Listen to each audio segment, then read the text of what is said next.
It's the coldest hand to run down this land.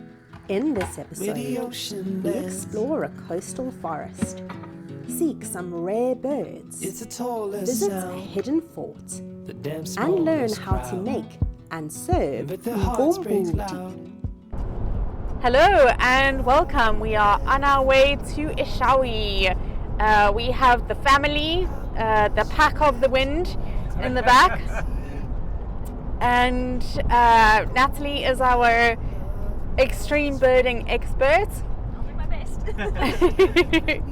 And we are very excited to hopefully see some interesting birds. So we've got olive sunbirds, collared sunbirds, terrestrial brown bulls, green-bellied green bulls, Cape Batis, square-tailed drongo, dark-backed weaver. It's a huge list, and there's a lot of birds that have very limited habitats, obviously because forest is not a very common biome in South Africa. So a lot of the forest birds are going to be rare sightings. There's a cool one. I don't know if you guys have ever seen the green malkoa before. No. That's a very cool one. We'll try listen. It's a weird looking bird. It looks very dinosaur-y. Yeah. But it's got a very small call given how big it is. It's like lurry sized roughly, but or Taraco sized, but it's got a little call. There's also the what was the other one that we were thinking about? The pigeon. Yeah, the Bronze-named pigeon. Yeah, bronze-named pigeon. That's a cool one that you only get in that forest biome. Lemon doves, also extremely. Oh, I really want to see a lemon dove. Yeah. And maybe the trumpets of hornbill that you guys are missing on your I'm list. sure we'll see that. And the Narina trogon as well, which is just, I think you said you've seen that one, right? Yes. Yeah, but that's cool. It's always a fun sighting. Yeah. What else? Great cuckoo shrike. I'm dubious of that one, to be honest. They say it's likely to be seen, but those are hard to see. Not that you're dubious that it is there, it's that Yeah. it's dubious that we will see it. Yeah. Maybe. We might get lucky. Yeah, we might. Yeah, black saw wings. It's a huge list. Yellow-breasted apalus, bar-throated apalus. What else? Olive bush shrike. So there's the brown scraper thrush, but there's also one called spotted ground thrush. It looks quite similar, but is different. same, but different. Same but different. Yeah. Look at that. Cool. It's also very nice. Also extremely limited habitat, so that'd be a great one if we can see it. There's a place called Bishop's Seat, which apparently is a good place to see the green malkoa. So we'll Okay. go there. Head there first. Excellent. Cool. All right, we are in Dlinza Forest, and little did I know, I actually have been here before when I did my field trip with my ecology course, and yeah, it's nice to be back. We parked at Bishop's Seat, a small clearing in Dlinza Forest, and were greeted by the trumpeter hornbill perched among the leaves of the canopy. If you park at Bishop's Seat as we did, don't forget to go past the visitor centre to pay your conservation fees. If you're not driving a 4x4, it would be best to follow the signs to the boardwalk parking and visitors centre. It was around 8 a.m. when we set off on the Nongqayi trail, armed with binoculars, camera, and our birding apps. The trail is a beautiful 1.8 kilometre trail through the forest. Listen carefully for any bird calls over the constant shrill buzz of the cicadas. What's that? What's that? What's that? You know it. Yes, that is the nice Naturico. I think this is the purple crest. Purple crested. Oh, purple crested Naturico. They do sound really Yeah. similar. The nicer just sounds like it's been smoking a bit more. Yeah. A bit more hoarse. I saw it fly, but then it disappeared. What did you see? Something very small. I'm not sure. I was hoping I could sneak up on it, but it disappeared. Okay, so for bird calls, we're up to 5 species. We've got orange-breasted bush shrike, greenback cameroptera, southern bobo, And one trumpeter hornbill. trumpeter hornbill. So actually, sorry, it's 4. 4 in calls, 1 in actual sightings. Birding always requires patience and a good deal of luck to be in the right place at the right time to spot those rare lifers. The trail is dotted with plaques bearing interesting information about the flora and fauna of Dlinza Forest. Take a moment to read the information, look around, and apply your newfound knowledge to what you see around you. This beauty is a common mother-of-pearl butterfly, which has a wingspan of up to 9 centimeters. The great thing about Dlinza Forest is that you will have the opportunity to explore every level of the forest, each with its own unique ecosystem and biodiversity.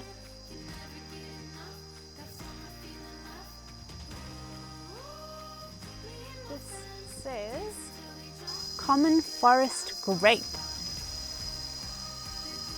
common large forest creeper. Tendrils hang down to ground level, fruits popular with people, birds and mammals. Tasty jelly and wine can be made from the fruits.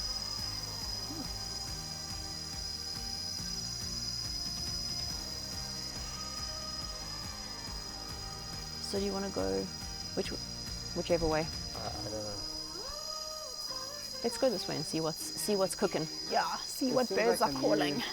I think the Umqombothi trail is 1.3 km and the Nongqayi trail is 1.8. I think that's pretty much the only difference. The bottommost layer is the forest floor, where you'll find decaying leaves, animal dung, fallen trees, moss and fungi.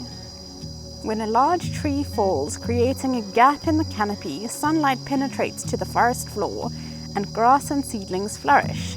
Only a few seedlings will succeed in the race to reach the canopy. The fallen rotting log is important for the nutrient cycle and provides resources for insects, which are in turn a food source.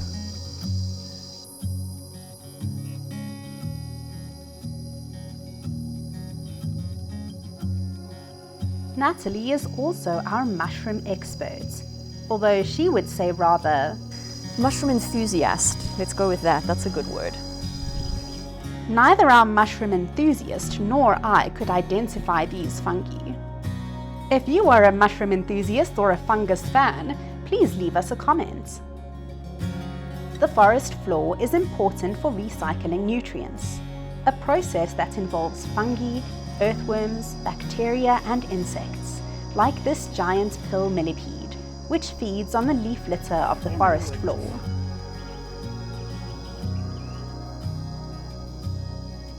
Do you want to go to the boardwalk? Yeah.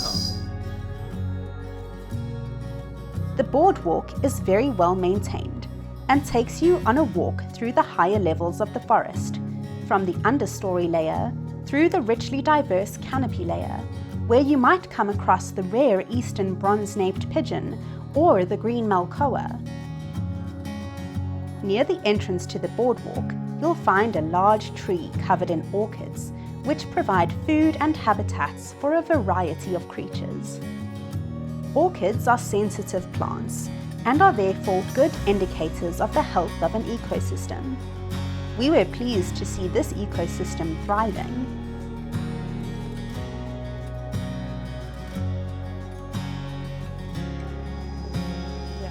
Okay.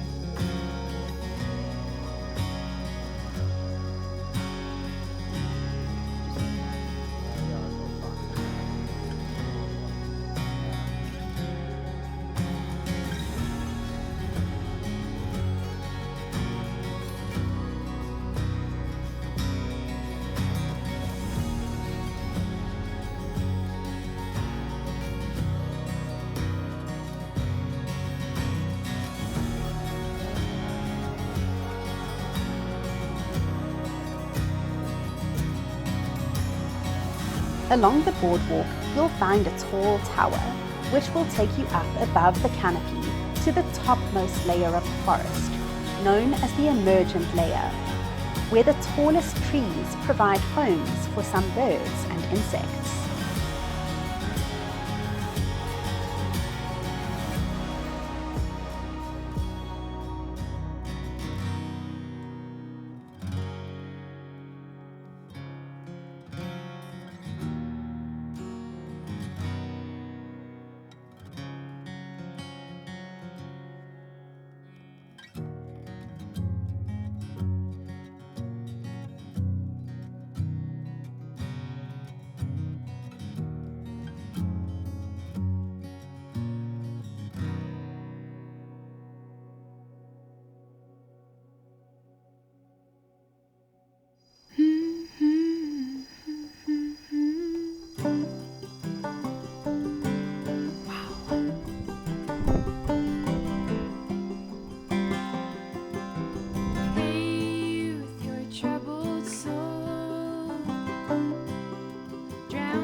That is quite a view.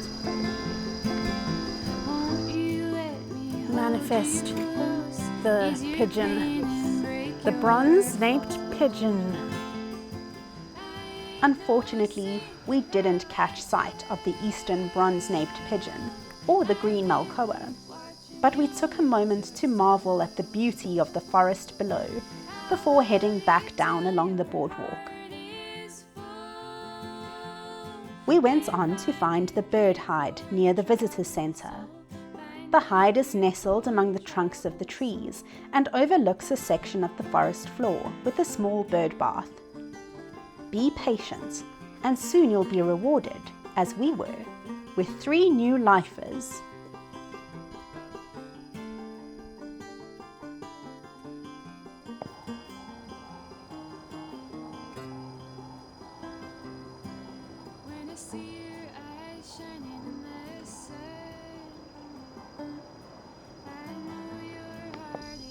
So this hide is a gold mine. We've seen the lemon dove, which we've been looking for so long. We've seen a beautiful chorister robin chat, and we've seen a red-backed mannequin, which was adorable.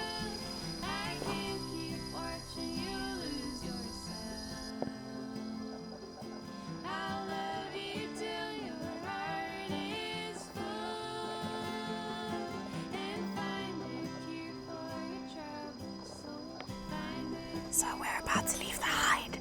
We just saw a tambourine dove, and I'm so excited because it's another one we've been looking for years.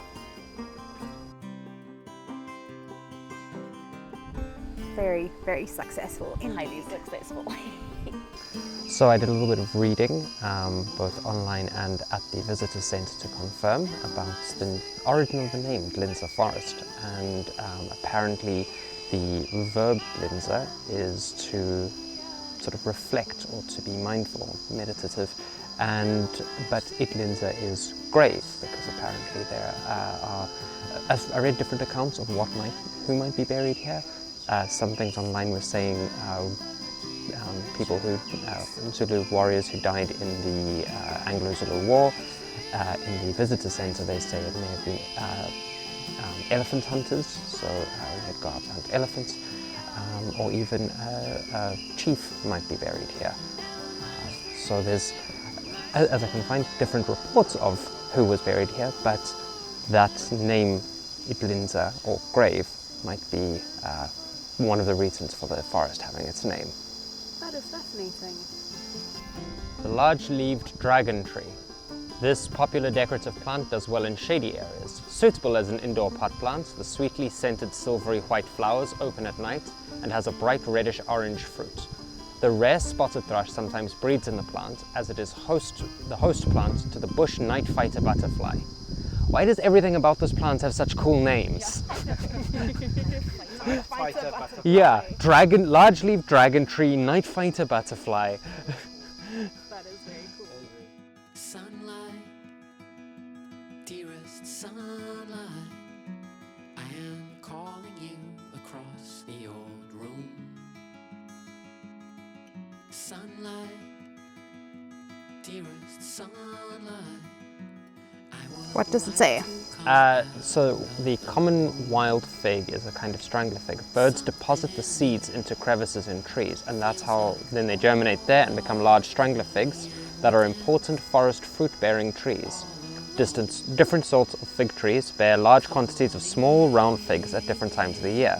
The tiny flowers within the figs are pollinated by specific wasps according to the sort of fig involved. We were exceptionally lucky to find the rare spotted ground thrush among the detritus of the forest floor.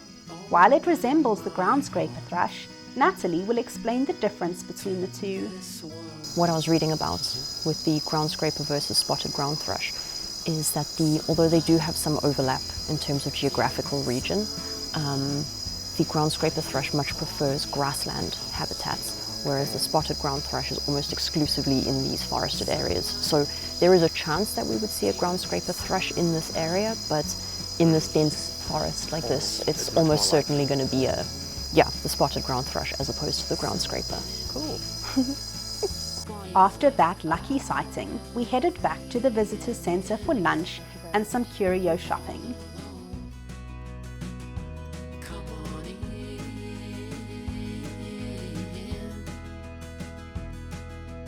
Open my heart to this world.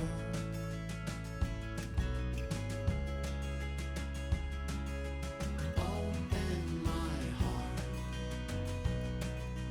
to this world.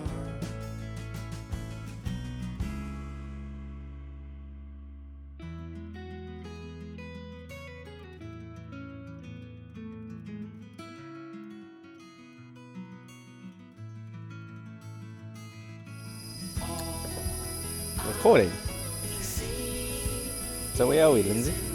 So, at the visitor centre, So we've just had some lunch. wraps. And that brings us to the end of our little adventure. Yeah, we're going to still check out the museum. Oh. Okay. So it's not. Yeah. Okay. Kill this video.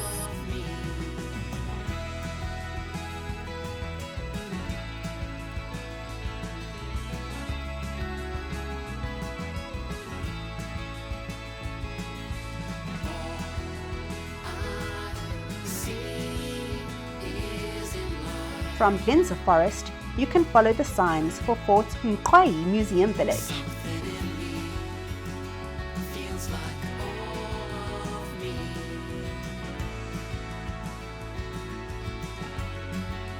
Open my heart to this world.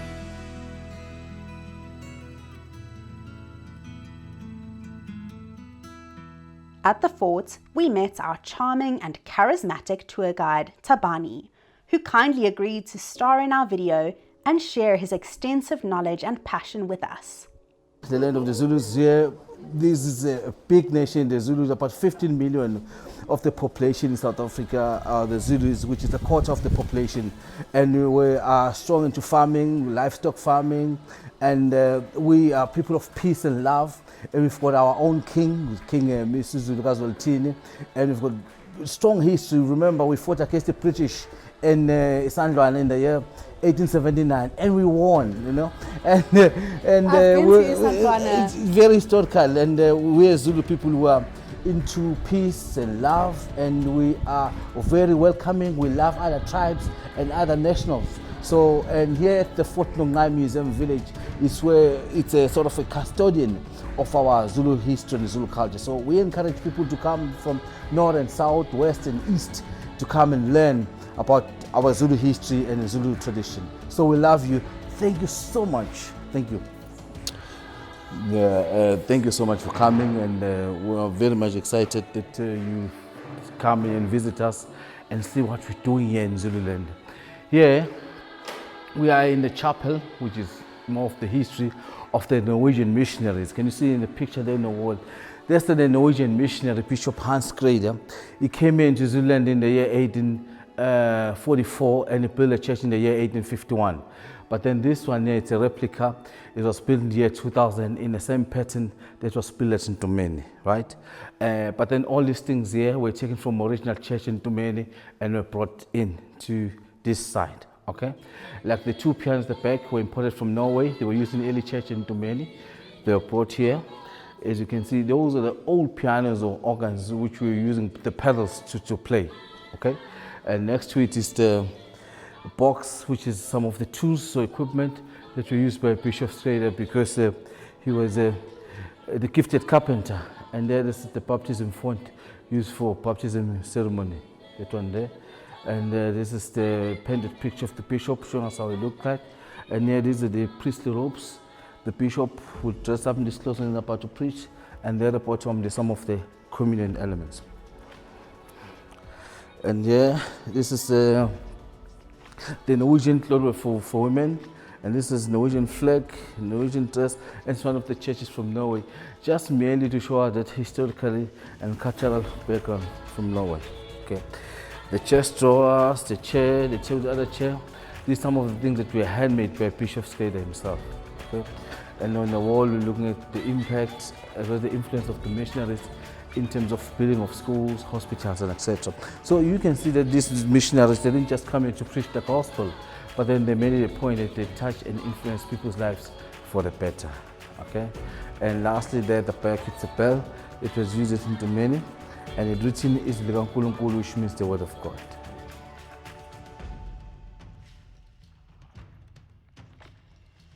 The fort, which is the British fort, which was built in the year 1883, was built after the Anglo-Zulu War. The main purpose of the fort was to train the Zulu police. So these police, they would influence British authority here in Zululand. Ladies and gentlemen, the entrance was from that other side. The inner court here was used for parading. The right hand side was used as a horse stables, and the holes that you see on the wall were used for shooting if ever the fort is under attack. However, the fort has never been attacked. And then it was left abandoned up until in 1960, it became the museum, okay? And outside the fort, there were Zulu huts where these officers, they would sleep at night, and then in the morning, they'll come to all the training that is relevant. Let's go inside. And here, we're looking at the structure of how the Zulus construct the buildings. The woman will sleep on the left and the man on the right. And then the center is the fireplace. Normally this be all covered down, but then for us to sit through, we have left it like this. So that's how it was. And this is the Nongqayi, Iwisa, you know. There is the neck rest. Okay, and here, this is the clay pot there, mainly used for making the Zulu beer. This is the tunga, used for milking the cow. Yeah, this is a drum for music, and the shield is used for protection. And there is King Shaka, who ruled from 1816 to 1828. He was a great warrior king. He was able to unify all the tribes and form one Zulu kingdom. When he ascended to the throne, there were two prominent kingdoms, so to say. It was the Mtetwas, which were governed by Dingiswayo, and also the Ndwandwes, which were governed by Zwide. Okay, so you can tell that there were kingdoms that were established then, but then he unified everything and make it one. Okay, King Shaka died in the year 1828 because in the family they made a plot, you know, with Mopakas Chai, Dingan and Mopakas, they made a plot to kill the king. So then it was very painful time that happened, and then they paved the way for Dingan to ascend to the Zulu throne. But King Shaka, on his right, he was a great king because he made a lot of military reforms, such that he invented the short spear, which was the assegai, and also they came up with the military strategy of fighting, which is the buffalo horn strategy, that when you trap your enemy, like the buffalo horn is structured. So he was very popular, and also he established the laws that govern the land. He made sure that there's a ready army that is there to protect the territory, the land. So when in 1879, when Zulus were fighting against the British, Zulus were already organized and structured because King Shaka had already established methods of grooming and preparing for war and battle. So he is the great king in that way. So most people think that he's the founder of the Zulu nation, because even 200 years later, after he's passed on, the Zulu kingdom is still strong even today. After Shaka went to Dingan, Dingan ruled from 1828 to 1840, and this is the pots, clay pots, as you can see. So what you can say about King Dingan was that he didn't see eye to eye with the Voortrekkers, the Mapunu, the Boers, when they moved from Cape Colony to Zululand, because they wanted to establish their own republic. So there was that element of mistrust among the two parties, and that led to the Battle of Blood River, which happened in 1838, which, by the way, tomorrow there will be the commemoration of that battle, which is very historically. So this is King Dingan. And after him, it went to another brother, King Pande, who ruled from 1840 to 1872. And this is the king who ruled for quite a long time. He ruled for 32 years, and he's the one who gave the missionary from Norway permission to build the church at Ntumeni, okay? And here this is the wheelchair that was made by the Norwegian missionary, Bishop Hans Schrader. He made it for the king because the king couldn't walk, so he made the wheelchair for the king. Ladies and gentlemen, here we've got the Zulu king, King Nongqayi Kampande. The king was born here in Eshowe in 1826, and the king who fought against the British in Isandlwana, and he went to England in the year 1882. So he was born in Eshowe, and his coronation was here in Eshowe on the 1st of September 1873. He was the first Zulu king to be coronated in the Western or British way of coronation. So that's King Nongqayi Kampande. And by the way, he was the first Zulu king to be photographed because his father, King Mpande, and his uncles, King Dingan and King Shaka, they were never taken pictures of. Okay, so they don't have the original photos, but then it was him that was photographed. And as you can see, this is a picture of him on a boat on his way to the castle in Cape Town. And this is a picture of him that was taken in a castle in Cape Town. And there's a picture of him that was taken while he was in England, 1882. So King Nongqayi is one of the popular or famous Zulu kings, similar to King Shaka Zulu. And here is our late Zulu king, King Guru Zelitini, who ruled almost 50 years, quite a long time.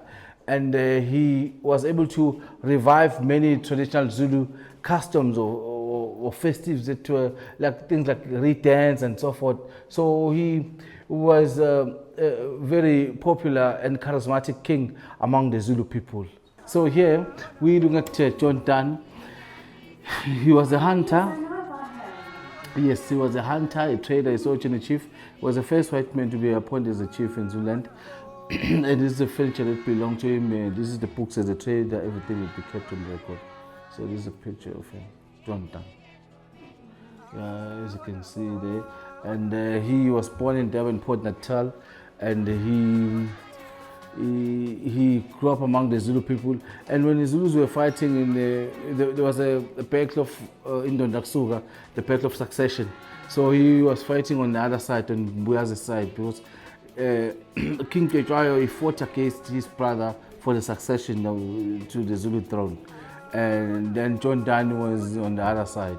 But later on, he was able to reconcile with the King Nongqayi, and the king accepted him, and then he was able to live with the Zulus. And here's a picture of his wife Catherine. He had the first wife, Catherine was a Celtic woman, and here's one of his Zulu wives. And there's a Prince Dableman's Lampane there at the bottom. Okay. So here is the Anglo-Zulu War, the battle between the Zulus and the British. It mainly started on the 11th of December 1878, whereby the British came and gave the Zulu king the ultimatum, which was to dismantle the Zulu army, pledge allegiance to Queen Victoria, and also to allow the missionaries to build churches. So the ultimatum was structured in such a way that it would be difficult for the king to meet those demands. Okay, and then eventually, that's what really happened. There was a battle between the Zulus and the British, because the ultimatum was difficult for the king to compromise and to meet. And in the Isandlwana, it happened on the 22nd January 1879. A lot of British army, British soldiers died.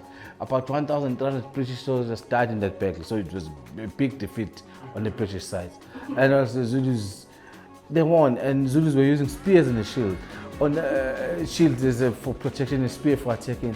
On the other hand, the British were using the machine-handled rifle, which is a high-caliber rifle of the day. And there is a long spear they use for throwing at a distance. The police had to train there, everything. So it started with 200 Zulu police, from 200 to 600, so the numbers increased. Okay, and then a corner, it's a cup. It was given as a gift by Queen Victoria to the Zulu king while the king was in England. Okay, and there is the clothes of Melmoth Osborne, who was the British commissioner.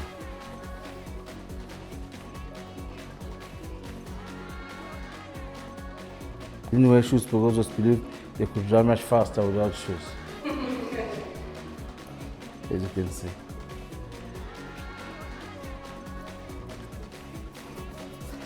And here this is some of the weapons. The swords used by the British and sticks and spears used by the Zulus. So we've got a rhino, a hippo, a rhino, elephant, and this is the shoulder blade of the whale. Basically some of the wild animals that you are around in Zululand. Rhino, hippo, rhino, elephant, and there's the shoulder blade of the whale. And there's some of the traps that we use to catch these wild animals.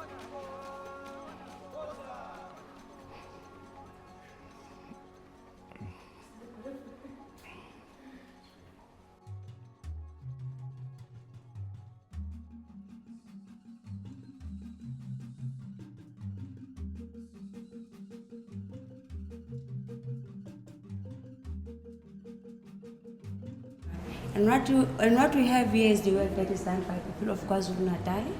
We are working together with the crafters, as you know, that the culture is slowly dying. And we do have a lot of school coming here to encourage them to learn from this culture, but modern technology is winning. So we want them to take over from the old generation by working together with the crafters. Okay, on that side we've got clay pot. Clay pot here at KwaZulu-Natal were made by the women, and then they teach their daughters to carry on with the work during the wedding time. But here at Vugani, this is the one who started clay pot, Nestala. Unfortunately, she passed away in 2005, and she left her daughter to carry on with the work. And this is the part of Nesta's clay pot. She was the one of the best. Before having that beautiful clay pot that you see here, you have to go and dig the clay on the river banks or on the hills. That is the clay that I'm talking about. Sometimes the clay you found it while it's wet, or either you found it when it's like that. Let's say you found it like this. You came back home and then you grind it into a powdery form. Thereafter you mix this one with water. Then you start to do your clay pot by doing the base. That is the base of the clay pot. You roll it like a spaghetti. And then you start to do it. When you do it, you curls it around, as you see. You just curls it around until the incision is done, or you finish it. Thereafter you shape or you smooth in the inside and outside with their tools. And then you design. As you see the design here. Everything that you do it when it is wet. After that, you put it into the shaded area. In the following day, just get it outside from the sun so that the sun can get rid of moisture. After that, you are getting into a firing process. By firing our clay pot, we pile together clay pot with a dried aloe leaf. That is a dry aloe leaf. And then there'll be two combination of color. It will be brown and black. But the more fire you give into the clay pot, it will be black. And then we encourage the crafter to be more creative. What you see here, we call it an art. And then, that pot that you see here, before, Zulus doesn't have buckets to carry water. They are using that pot. The biggest one used to store something which is liquid, or it's used to store mass. And other one which you have a neck like this, it's used to transport something which is liquid. So that anything that you carry with that one, that liquid thing, if you carry it when you go like this, it's one's liquid. Yes. And then other one, like which one? Like this one, which is smaller than that one. During ceremonial time, they used to serve beer to the people. They sit in a cycle form. They share that beer on that pot. And other one, which is like this, the smallest one. Us as the Zulus, we call it as Umqombothi. But in English, it's called a stingy clay pot. That stingy clay pot, you put it into a rondovel house. That's where you burn the incense.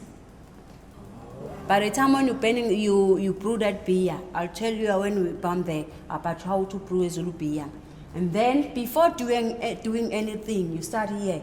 When you have a ceremony from home, you have to have that small beer that you put it into that stingy clay pot.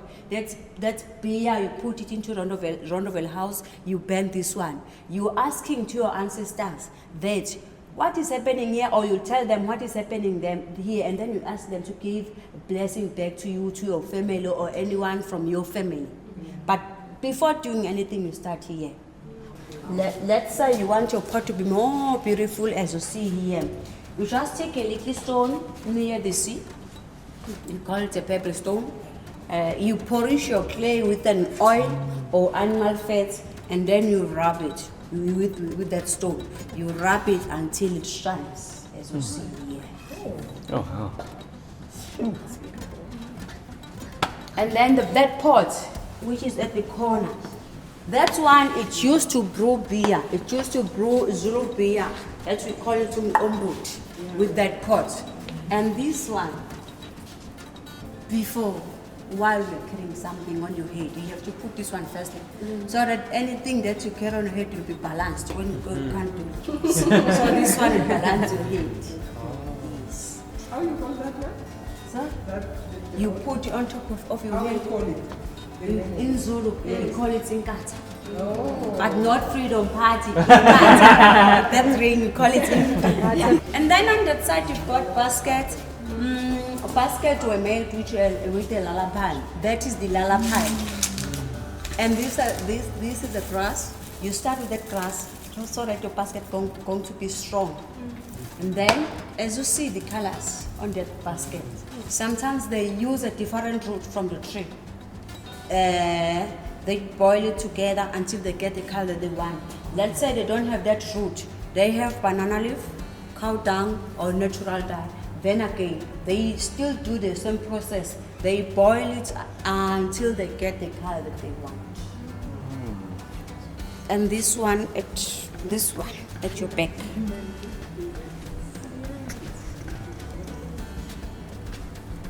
This one, we call it as a water tightening basket. Before, us as the Zulus, we doesn't have fridges to cool our water. So we Zulus were using this one. It's like a cooler box to them. But before using that one, they have to fill up water on that basket so that the water gets into that grass. And then that grass will expand. Down there, it is covered with a cow skin. That cow skin used to protect that basket so that it can't leak. Let's say they put their water from the morning. Lately, they found out that it's cool. So it's like a cooler box to them before. I don't know, even now it's still working. I don't believe that one. But before, they were using that one. And then this one, it's made by Rupin Dwanwe. So according to my knowledge, I say Rupin goes with his work. Why I say so? From the start, when I'm doing an introduction to you guys, I say we encourage people to do this work, or we encourage children to take over from the old generation. Rupin tried to do that one. Rupin passed away. So before he passed away, he tried to teach people to do his work or to do his pattern, but no one ever know how to do his work. If you look at this one, the inside and outside, it's same. So that's why I say Rupin goes with his work. Even his wife, she was doing the basket. By the time his husband passed away, she didn't continue with the basket. She just went to the kids. That's why I say Rupin goes with his work. He was an artist. Yes, he was an artist. And this one, it's a beer skimmer. It's used to skim the surface of the beer while you're serving beer into the people. And then this one, it's a beer strainer. It's used to strain the beer secum. And then that secum, which is left inside here, when you're done straining your beer, you feed chicken with that thing which is left on that one. So if you want to do a basket, you can make a basket too with that one. But before using this one, you have to dissolve it into water so that it's going to be soft. Then you start to strap it, and then you leave like this. They are not taking it from the book. They're taking it from their mind. Even the pattern, let's say they are doing that pattern. You see that pattern? When it is wrong, they start it afresh until it's become like this. Without reading down there on the book, it's from their mind. And then that big basket, before, it used to store grains, but nowadays they used to decorate with that one. And then to make all of the stuff, the biggest one, it's used to take 6 months on that one. It used to take, yes, to make it, it used to take 6 months. Then again in Shaka's time, there were no cell phone to communicate to each other, so they were using this one. I'm sorry, I don't know how to blow that one. But they blow it,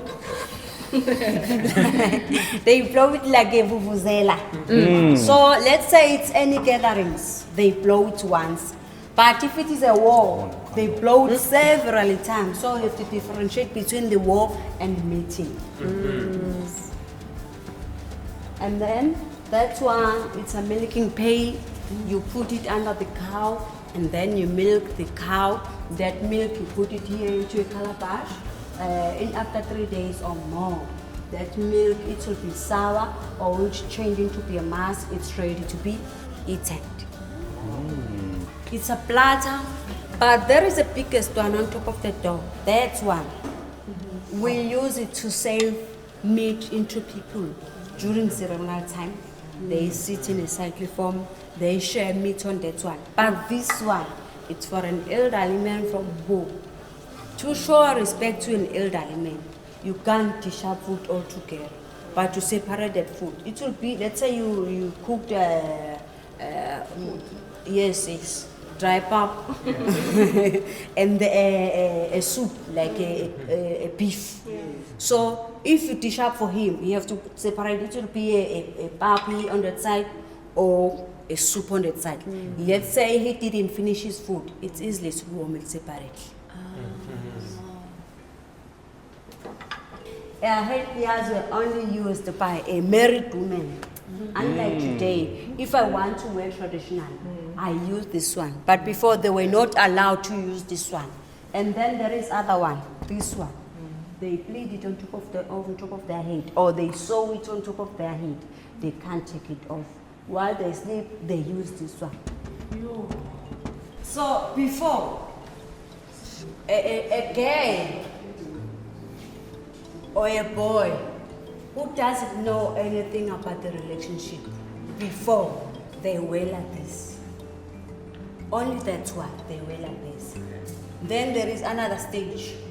When you get engaged or you fall in love with someone, so you change that way.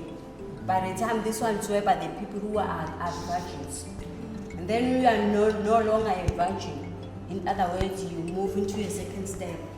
That is the second step. They wear like this. The women wear like that, and the men wear like this. Then they reach the third one. It's a wife now, or a husband of somebody. They change. They wear leather skirts, a woman wear leather skirt, and that one. We believe that us as Zulus, if you marry, you have to wear that leather skirt. You take it off when you go and sleep. Early in the morning, you take it back to your body. They say, and then we are saying that when you are wearing like that, you are respecting an ancestors of that family. You are not respecting the people who are alive, but the people who are respecting that people who are no longer alive. That is the one who is supposed to respect them. How to make a Zulu beer? We call it Umqombothi. Will you please pronounce it Umqombothi? Umqombothi. Yes, a Zulu beer. We call it Umqombothi. Let's say it's a wedding from home. If you don't have Zulu beer, if you don't have a Zulu beer, meaning that nothing that you are doing from home, there is no blessing into your wedding while you're not having that Zulu beer. So before having that Zulu beer, you have to cook it. When you cook it as a porridge. Firstly, you have to mix this one. Before they were using this one, they grind it. And then when time goes on, everything changes. They're using a king corn. On that king corn, they mix maize meal and the king corn all together with warm water. They stir it and then they leave it for a night. In the following day, you see something which is fermenting on top of that bucket, that bubble. with a roux on top of that bucket, on top of that bucket, meaning that it's ready to be cooked. If you don't see that bubble, you have to taste it. When you taste it, it will be sour. So meaning that you have to cook it. When you cook it as a porridge, and then that porridge you leave it for a whole day, so that it's going to be cool. When it is not cool, just leave it until it becomes cool. Because if you you use this one when it's not cool, your beer will be sour. People won't drink your beer. You see people drink, and you see them, they chip their stick and then they go. And then when it is cold, you take a big drum now. You take all that porridge, you pour inside into that big drum. You are not adding anything. You're adding even water. Just use a spoon and then you stir it. You stir it until it becomes liquid and then you leave it for a minute. But this one now, it's depend on weather. When the weather is like this, it will take 1 day. When it is hot, it will take 1 day. But if it is cold, it will take 2 days or more.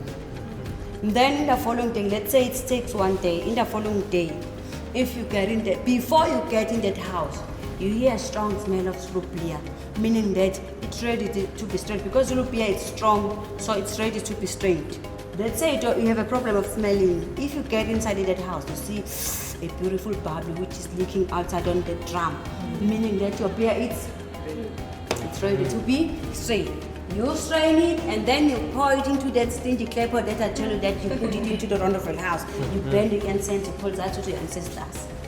Then the following day, they are celebrating whatever they are celebrating. Later, you have to serve beer to them. If you serve the beer to the people, you have to have that one with 2 bowls. Other one with the water, with the swab, other one will have clean water. If I serve to the beer to the people, I have to kneel down, showing respect to the people that I serve beer to them, or showing respect to the people or to the ancestors. And then your beer cover is supposed to cover like this to avoid germs. That is the beer cover. That beer cover covers the clay pot with the beer. It's to avoid germs. And then I have to, as the one who's serving beer to the people, I have to drink that beer, showing that there is no poison. I'm not poisoning them. So before drinking that beer, I have to stir it, and then I have to scan the surface and put into that bowl which have only a water. And then use that scoop. I have to dish up and drink. And then other bowl with the swab, I wipe a scoop and then save to the first one. Let's say as the one who is the first one didn't have enough, he'll leave a scoop like this. If he had enough, he'll leave a scoop like this.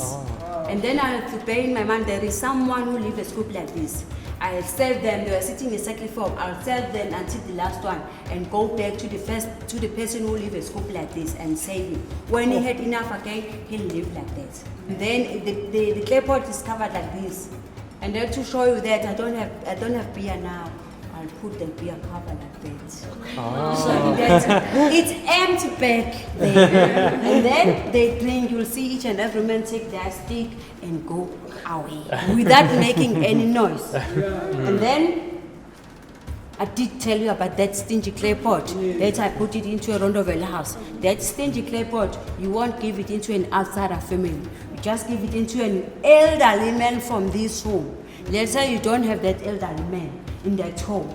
You have to go at the middle of a crawl because we believe that our ancestors are on the crawl. Then you open a small hole.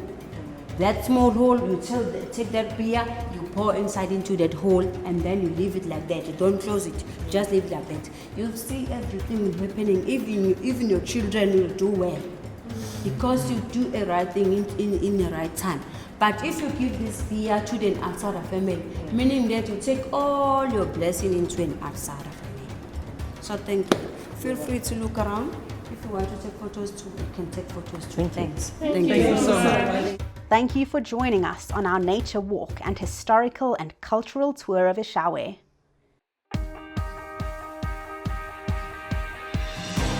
Join us next time for a visit to the majestic Drakensberg, where we take you hiking, swimming in mountain streams, and show you more endangered birds from a very special mountaintop hide.